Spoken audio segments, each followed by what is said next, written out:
নমস্কার, nursery and কৃষি বিজ্ঞান বিষয়ক চ্যানেলে সবাইকে স্বাগত। আজকের প্রতিবেদন আমরা বর্ষার ঠিক প্রারম্ভিক পর্বে গাছের কীভাবে পরিচর্যা করব।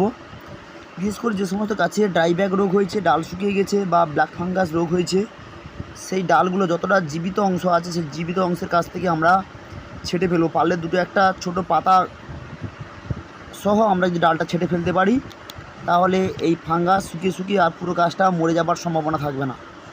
অনেক সময় কি হয়, বর্ষাকালে এই ডাল পচতে পচতে, এই শুকানো ডাল পচতে পচতে আরও নিচের দিকে নেমে পুরো গাছটা মরে যাবার সম্ভাবনা থাকে।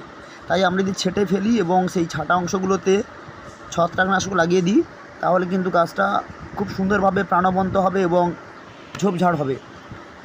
আমরা ইতিপূর্বে গাছ লাগিয়েছি, অনেক সময় গ্রীষ্মের দাবিদার কারণে গাছের ডাল শুকিয়ে গেছে, সেটাকে আমরা উপরি অংশ কেটে ফেলে সবুজ অংশটা গাছ থেকে পুরো কেটে ফেলবো, যাতে করে ওই গাছটা সুন্দরভাবে